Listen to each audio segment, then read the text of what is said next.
السلام علیکم دوستوں، میں ہوں سید عمر فاروق اپنے چینل عمر اسپیکس کی ایک اور ایپیسوڈ کے ساتھ آپ کی خدمت میں حاضر ہوں۔ دوستوں آج کے ایپیسوڈ بھی حج اسپیشل ایپیسوڈ ہے، اور کیونکہ ابھی میں نے 2 دن پہلے ایک ویڈیو بنائی جس میں نیوز بریک کی تھی میں نے کہ حج سے متعلق کافی ابہام ہیں، تو اس کے متعلق مزید کچھ اپڈیٹس ہمارے پاس سامنے آئی ہیں، تو ویڈیو کو ذرا کمپلیٹلی دیکھ لیجیے گا۔ اور ویڈیو سٹارٹ کرنے سے پہلے آپ سے صرف اتنی سی ریکویسٹ ہے کہ اگر آپ حج اور عمرہ سے ریلیٹڈ جو بھی لیٹسٹ انفارمیشن ہوگی، جو بھی مارکیٹ میں خبریں چل رہی ہوں گی، اس سے واقف رہنا چاہتے ہیں، حج کی نیوز سے واقف رہنا چاہتے ہیں، تو نیچے دیے گئے سبسکرائب کے بٹن پہ ابھی کلک کر لیں تاکہ آپ حج اور عمرہ سے ریلیٹڈ لیٹسٹ انفارمیشن سے واقف رہ سکیں۔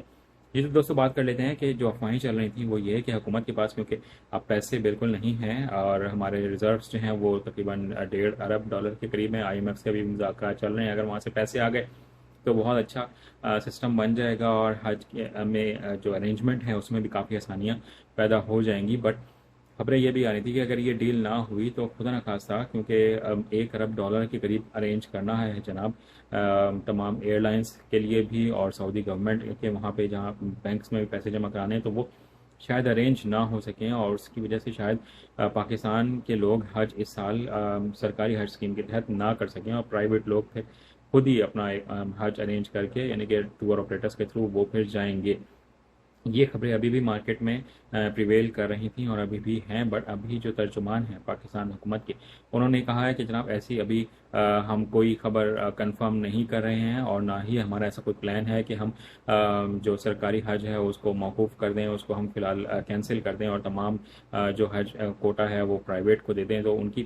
ڈیل ابھی بات چیت بھی چل رہی ہے جو پرائیویٹ ٹور آپریٹرز ہیں ان کے ساتھ، تو انہوں نے کہا ہے کہ ہم لوگ دونوں مل کر بیٹھ کر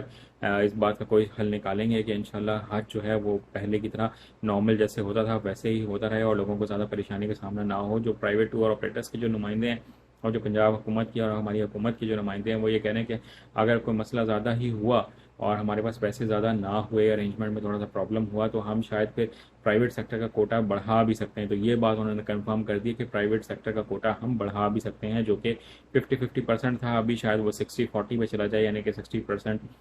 پرائیویٹ کو مل جائے اور 40% گورنمنٹ سیکٹر کو مل جائے۔ تو میں تو یہی دعا کروں گا کہ ایسا ہرگز نہ ہو، کیونکہ زیادہ سے زیادہ لوگ جو ہیں وہ یہ کوشش کرنا چاہ رہے ہیں کہ ہم لوگ سرکاری حج اسکیم کے تحت ہی حج کریں۔ پھر کچھ لوگ بار بار یہ کوشچن بھی پوچھ رہے ہیں کہ اگر ہم نے 2019 میں حج کیا تھا تو کیا ہم لوگ 2023 میں دوبارہ حج کر سکتے ہیں؟ تو گورنمنٹ سیکٹر میں تو تھوڑا سا مشکل ہو جائے گا، کیونکہ سعودی حکومت کا یہ اعلان ہے کہ ہم لوگ ان لوگوں کو پرائیورٹی دیں گے اور تمام ملکوں کو ان لوگوں کو پرائیورٹی دینی چاہیے جنہوں نے پہلے حج نہیں کیا ہوا۔ پھر بھی آپ لوگ اپلائی کر دیجیے گا کہ شاید آپ کا چانس بن جائے، بٹ اگر نہ بن سکا تو 5 سال کی پابندی فی الحال ہے کہ 5 سال تک لوگ حج دوبارہ نہیں کر سکیں گے۔ آج کی ویڈیو میں اتنا ہی کہنا تھا۔ چینل پر گئے ہیں تو چینل کو سبسکرائب کر لیجیے گا، اپنا اپنے گھر والوں کا بہت زیادہ خیال رکھیے گا۔ اللہ حافظ۔